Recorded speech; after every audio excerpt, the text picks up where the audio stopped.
The night shift at Earth's Deep Space Monitoring Station was usually quiet. Most operators spent their time watching endless streams of data, looking for any unusual patterns in the cosmic noise. But tonight was different. James Miller had been staring at his screen for 6 hours when the signal appeared. At first, he thought it was just another space anomaly, the kind that got scientists excited, but turned out to be nothing special. But this signal was different. It pulsed with a clear pattern, too regular to be natural. "Dr. Walker," James called out, his voice echoing through the quiet control room. "You need to see this." The chief scientist rushed over, her coffee cup still in hand. As she looked at the screen, her eyes widened.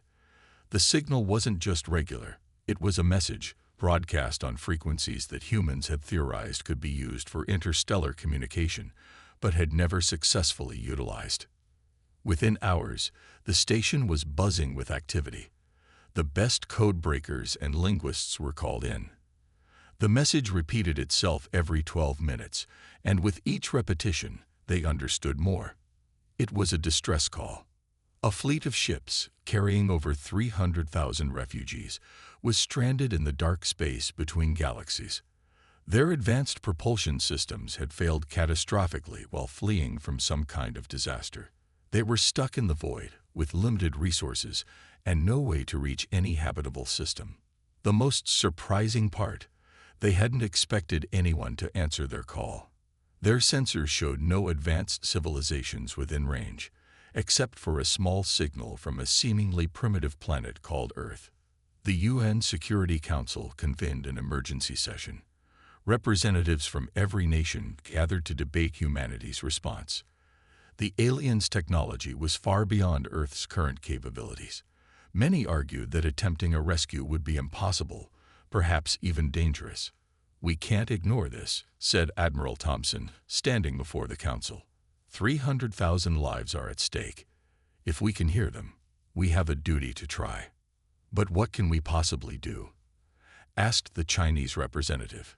"Their ships use technology we barely understand. They're trapped between galaxies. We've barely reached Mars." The debate raged for hours.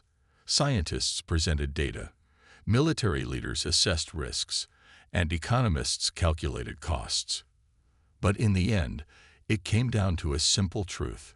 Humanity had never turned away from a cry for help. The vote was unanimous. Earth would attempt the rescue.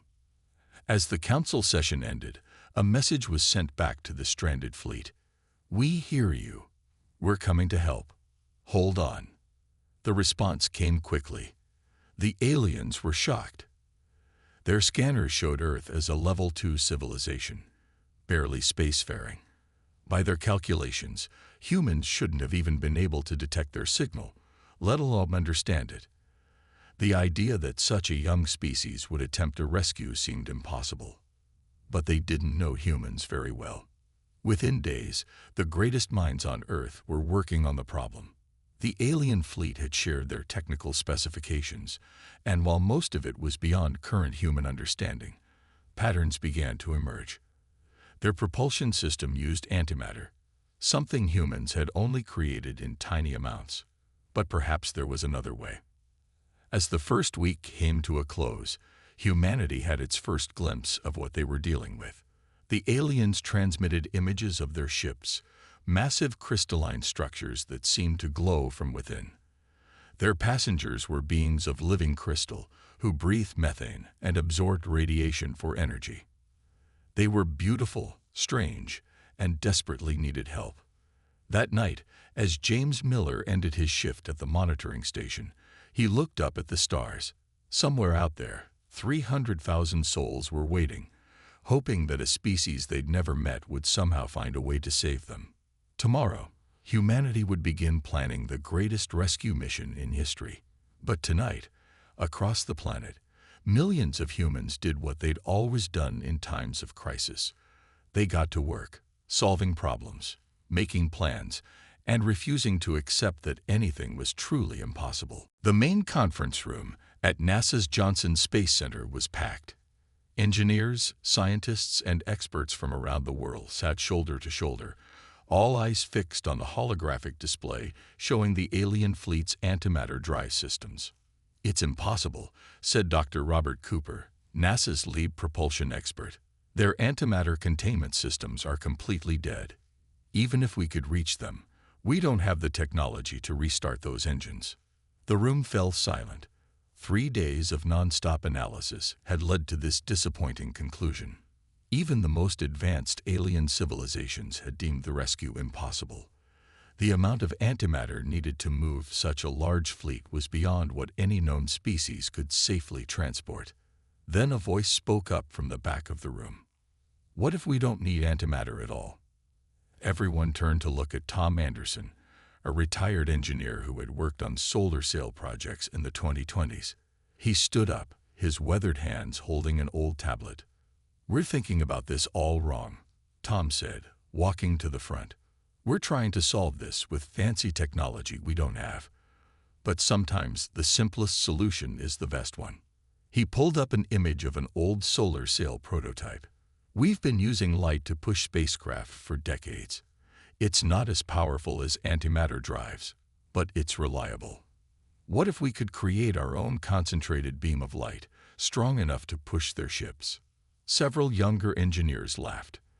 "That's ancient technology," one said. "You can't move a fleet that size with just light." Tom smiled. "Not with normal sunlight, no. But what if we built the biggest laser array system ever created? A network of focused light, powerful enough to create a bridge across dark space." Dr. Cooper frowned. "The power requirements would be enormous." "Then we'll use every power plant on Earth if we have to," Tom replied. "We already have the basic technology. We just need to scale it up." The room erupted in discussion.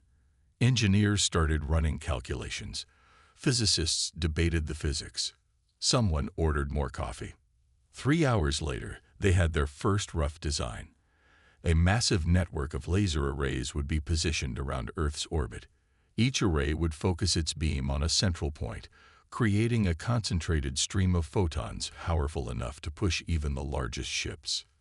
When they shared the plan with the stranded aliens, the response was surprising.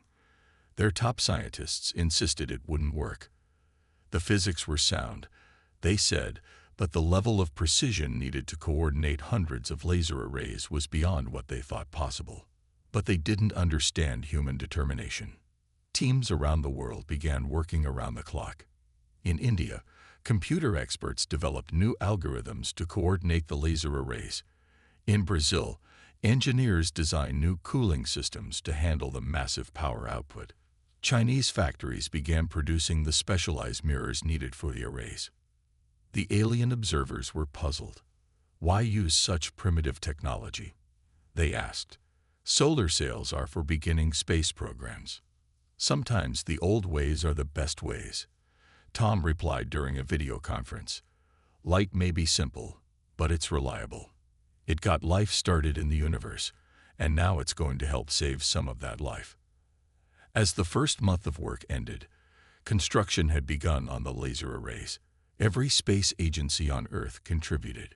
Even private space companies joined in, offering rockets, resources, and expertise.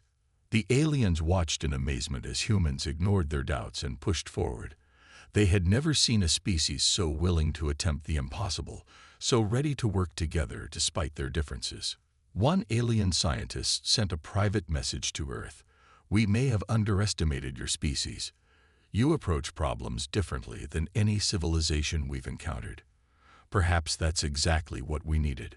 Tom read the message and smiled. Looking out his office window at the rockets launching new array components into space, he thought about how far humanity had come. They had gone from dreaming about the stars to building a bridge of light between galaxies. Sometimes the biggest challenges needed the simplest solutions, and sometimes it took a young, determined species to see what the older, more advanced ones had overlooked. The morning sun reflected off the massive laser array floating in Earth's orbit. It was just one of 50 such arrays, each the size of a football field, positioned carefully around the planet. Together, they formed humanity's greatest engineering project, Operation Lighthouse. In the control center below, Hundreds of technicians watched their screens. Each person was responsible for keeping their part of the system perfectly aligned. Even a tiny error could cause the light bridge to fail.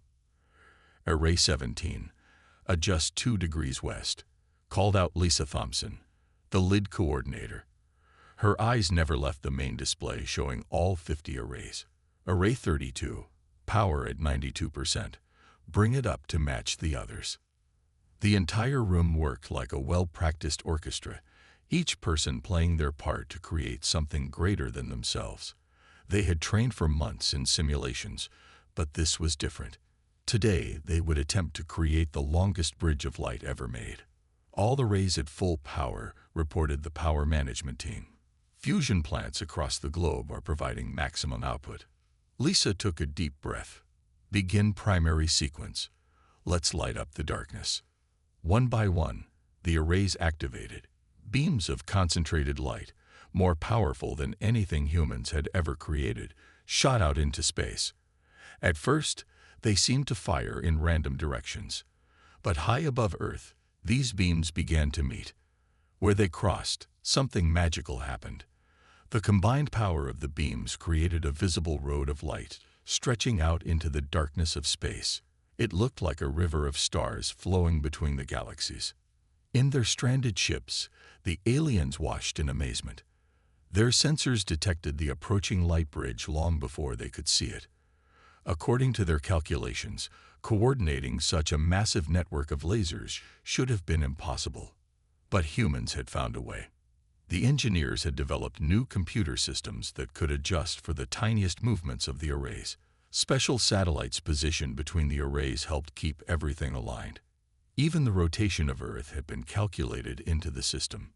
Bridge is stable at 10 light minutes, reported the range team. Extending to 20 light minutes.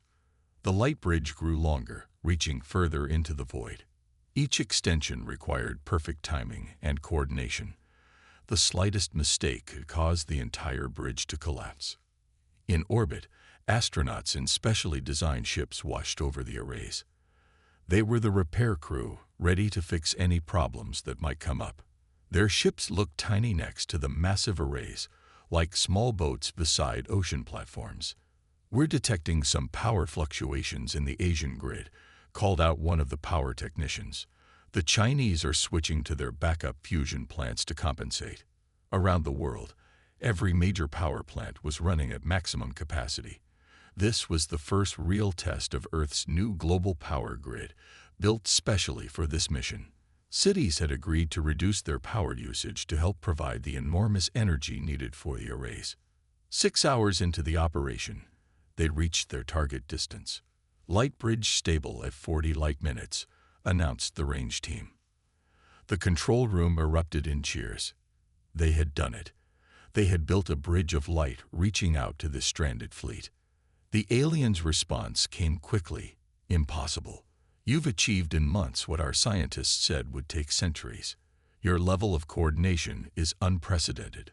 Lisa smiled as she read the message. Humans had always been good at working together when it really mattered. Each person in the control room, each engineer who helped build the arrays, each power plant worker keeping the energy flowing.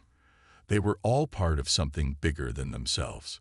Send word to the rescue fleet, she ordered. The road is ready. Operation Lighthouse is a success. As the message went out, she looked at the main screen showing the light bridge stretching into space. It reminded her of the old lighthouses that had guided ships through darkness and storms. Now humanity had built the biggest lighthouse ever, a bridge of light to guide a lost fleet home. The real work was just beginning.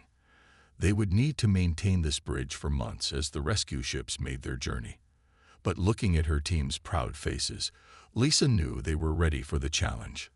After all, this was what humans did best, finding ways to help others, no matter how impossible it seemed. The rescue ship Hope floated at the edge of Earth's solar system, making final preparations for its historic mission.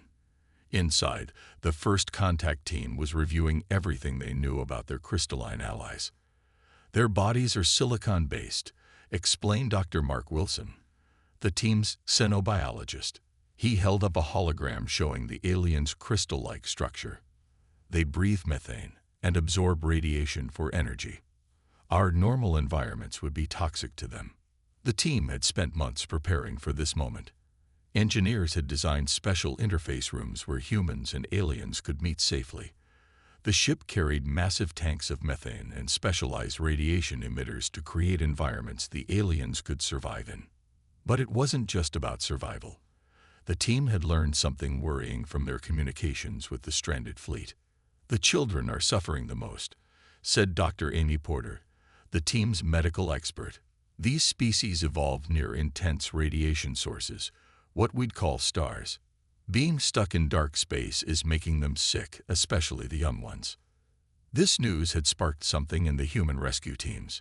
It wasn't enough to just save the fleet. They needed to help these children too. In the ship's main cargo bay, technicians were putting final touches on what they called the Star Room. It was a massive chamber designed to mimic the radiation patterns of the aliens' home star. The walls were covered with special panels that could produce exactly the right type and amount of energy the crystal children needed. "It's amazing," said one of the alien representatives during their daily communication. "None of the other species we contacted even thought about the children's health. They were too focused on the technical problems." But humans had always been different. While some team members worked on the big technical challenges, others focused on the small things that would make the rescue mission more comfortable for their strange new allies. The ship's kitchen staff had even learned to prepare methane-based nutrient mixtures that the aliens could enjoy. They wanted their guests to have more than just survival rations during the long journey home. "Final checks complete," announced Captain David Foster over the ship's speakers. "All hands prepare for deep space jump." The Hope carried the best of humanity's ingenuity. Its hull was lined with modified solar sails that would catch the light from Operation Lighthouse. The ship's computers were loaded with translation software to help humans and aliens communicate better. Every crew member had trained not just in their technical duties, but in cinecultural sensitivity. As the ship began its journey into the darkness between galaxies, the crew gathered in the observation deck. They could see the light bridge stretching out before them, a path of hope created by their own species. "Look at these readings," said one of the alien observers who had joined them on the mission. "Your bodies are so fragile compared to ours, yet you're the ones coming to save us. Why take such risks?" Captain Foster smiled. "Because that's what humans do. We help where we can, how we can, and sometimes being different, being less advanced, gives us a fresh way of looking at problems." The aliens seemed to shimmer, a sign of emotional response in their species. "Our children still can't believe you created artificial stars just to help them feel better. Such a simple solution, yet none of us thought of it." The journey would take months. The Hope would need to guide each alien ship carefully onto the light bridge, help stabilize their systems, and ensure the refugees, especially the children, stayed healthy during the long trip. But as the first human rescue ship sailed into the darkness between galaxies, they carried more than just technical solutions. They carried humanity's greatest strength, the ability to care about the small things, to see people as people, no matter how different they looked. The aliens would soon learn that humans didn't just solve problems with technology. They solved them with heart. The vastness of dark space stretched out before pilot Mike Reynolds as he guided his solar sail ship toward the first stranded alien vessel. The only light came from the brilliant beam of Operation Lighthouse, creating a glowing path through the emptiness. "Target ship in visual range," Mike reported. His small ship, the Firefly, was one of 20 human vessels designed to help guide the alien ships onto the light bridge. Beginning approach. The alien ship was massive, its crystalline structure reflecting the light from Earth's laser array. It looked like a mountain made of diamonds floating in space. Next to it, the Firefly seemed no bigger than a moth. "Remember," came the voice of mission control. "Their hull is extremely fragile in their weakened state. Approach with minimum thrust." Mike had trained for this moment in countless simulations, but the real thing was different. The alien ship's surface sparkled with patterns he had never seen before. He could see movement inside, the crystalline beings going about their lives, waiting for rescue. Using tiny bursts from his maneuvering thrusters, Mike positioned the Firefly alongside the alien vessel. His job was to attach special light-reflecting panels to the ship's surface. These panels would help the alien ship catch the beam from Operation Lighthouse, like a sail catching the wind. "Beginning panel deployment," he reported. The Firefly's robotic arms extended, carrying the first panel. "Panel contact in 3, 2, 1. The panel touched the alien ship's surface with less force than a feather landing on water. A green light on Mike's console showed a successful connection. Around him, other human pilots were doing the same work with different ships in the fleet. Each movement had to be perfect. One wrong touch could damage the weakened alien vessels. In the control center of the alien flagship, crystal beings watched the humans work with amazement. "Such precision," one of them commented. "Their pilots are handling our ships more carefully than our own people could." The humans had surprised them again. Everyone had expected the primitive species to be clumsy and rough. Instead, they showed incredible skill and gentleness. Hour after hour, the work continued. Each alien ship needed at least 4 panels to catch enough light for movement. The human pilots worked in shifts, taking breaks only when absolutely necessary. "First section of the fleet is ready," announced the mission coordinator after 12 hours. "Beginning light bridge transfer." This was the moment of truth. The first group of alien ships, their new panels gleaming, slowly moved toward the beam of concentrated light. As they entered the beam, the panels caught the light just as planned. Like boats carried by a river, the ships began to move along the light bridge. "It works." The cheer went up from both human and alien crews. The impossible rescue was becoming possible, but they were far from finished. There were still hundreds of ships waiting for their panels, and the light bridge needed constant adjustment to stay stable. The rescue would take weeks of careful work. The aliens learned something new about humans during those weeks. Despite their short lives and fragile bodies, humans showed incredible endurance. The pilots worked until they could barely keep their eyes open, then rested just long enough to be safe before returning to their tasks. "Why do you push yourselves so hard?" an alien asked during one of the rest periods. Mike looked out at the fleet of crystal ships still waiting for rescue. "Because every ship out there has families aboard. Every hour we take is another hour they spend worried about their future. The sooner we get them to safety, the better." The aliens seemed to understand. They had noticed how humans treated this mission, not just as a technical challenge, but as a humanitarian duty. As the rescue continued, news spread through the galaxy. Other species sent observers to watch the impossible feat, a young civilization using primitive technology to save a fleet that advanced races had deemed unsalvable. But those observers missed the real secret of humanity's success. It wasn't just the technology or the skill.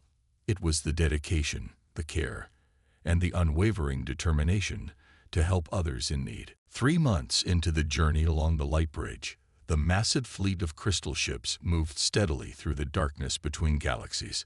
The human rescue ships traveled alongside them, their crews working tirelessly to maintain the special panels that caught the light from Earth. Inside the alien flagship's special interface room, something unexpected was happening.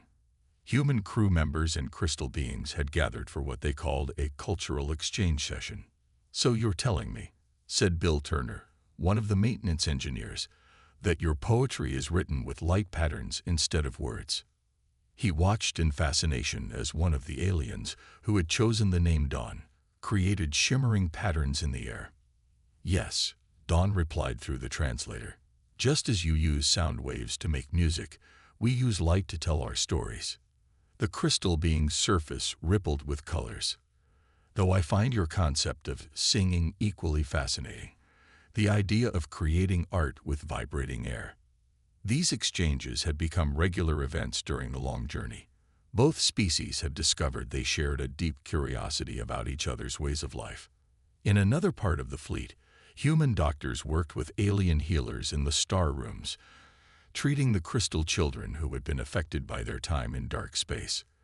The artificial radiation therapy was working better than anyone had expected. "Look," said Dr. Emma White, pointing to her readings. "Their energy absorption rates are almost back to normal." She smiled as she watched the crystal children play in the artificial starlight, their bodies glowing with health. The alien healer's surface pulsed with joy patterns. "We had resigned ourselves to a generation of weakened children. Your people didn't just save our fleet, you saved our future." But the humans were learning just as much as they were teaching.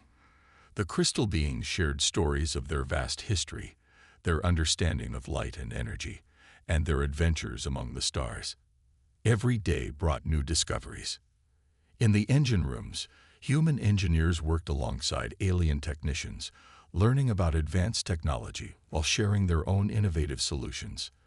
The aliens were particularly impressed by how humans could fix complex problems with simple tools. "Your species has such an interesting approach," one alien engineer commented. "You don't just ask if something will work, you ask if there's a simpler way to make it work." The fleet's progress was steady but slow.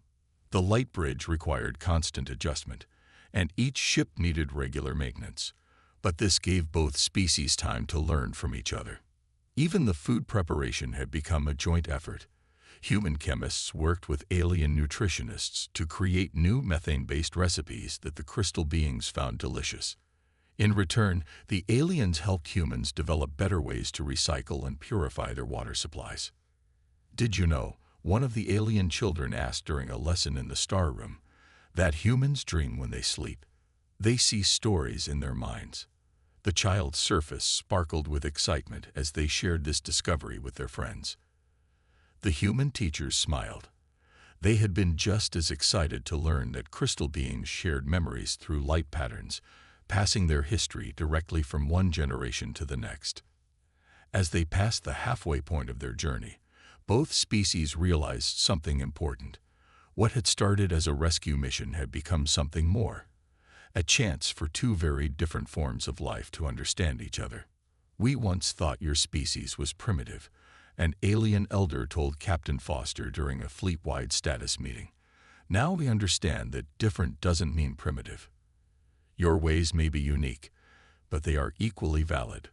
Perhaps they are exactly what the galaxy needs."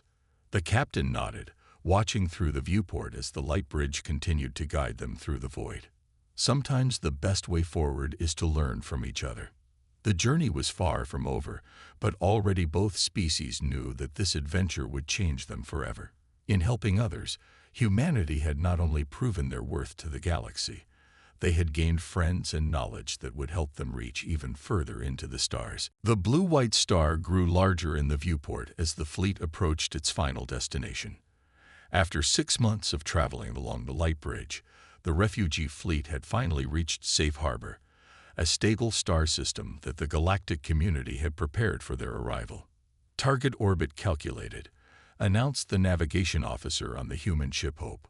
"The star's radiation signature is almost identical to their homeworlds, perfect for crystal beings." As the fleet entered the star system, an incredible sight greeted them.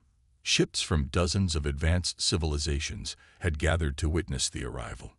Many of these species had declared the rescue impossible. Now they watched in amazement as the primitive humans guided the crystal ships to safety using nothing but light and determination. "Look at that," said Tom Anderson, the retired engineer who had first proposed the light bridge. He stood on the Hope's observation deck, his eyes misting up as he watched the crystal ships to deploy their new solar collection arrays. The vessels that had been dark and failing now gleamed with renewed energy. The alien children were the first to experience their new home. In the medical bay, Dr. Emma White watched her final readings as the crystal children absorbed real starlight for the first time in months. Their bodies sparkled with health and excitement. "The children's recovery is complete," the alien healer announced, their surface glowing with joy patterns. "What your people achieved, there are no light patterns bright enough to express our gratitude." But the rescue mission had changed more than just the refugees' lives. As the fleet settled into their new home, delegations from advanced civilizations approached the human ships. They weren't just interested in the light bridge technology anymore. They wanted to understand how humans thought. "Your species has shown us something remarkable," said a representative from one of the oldest civilizations in the galaxy. "We had become so focused on advancing our technology that we forgot the importance of simple, reliable solutions. The courage to try what others call impossible. This is a gift humanity brings to the stars." The crystal beings didn't just settle into their new home. They became Earth's strongest allies. They shared their advanced knowledge of light and energy, but more importantly, they shared their friendship.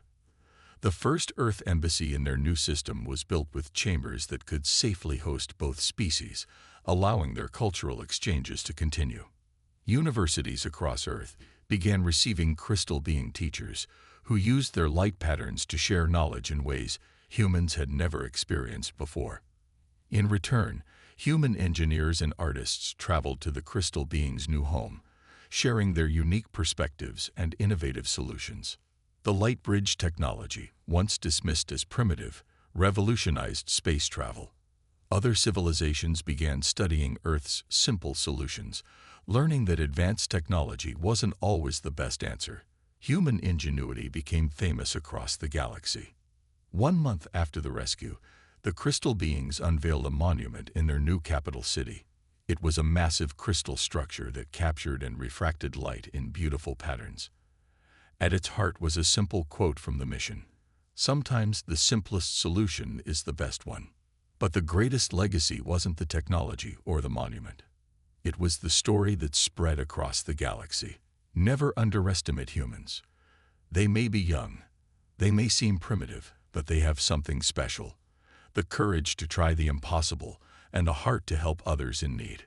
In the years that followed, when other species faced seemingly impossible challenges, they began to ask, what would humans do? The answer often led to surprising solutions that no advanced AI or sophisticated technology could have devised. Back on Earth, in the old control room where the rescue mission had started, they kept a small crystal given to them by the refugees. When light hits it just right, it creates a pattern that tells the story of how a young species used simple technology and determination to achieve the impossible.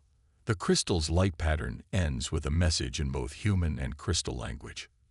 "To the stars that guided us home, the human spirit shines brighter than any light in the galaxy."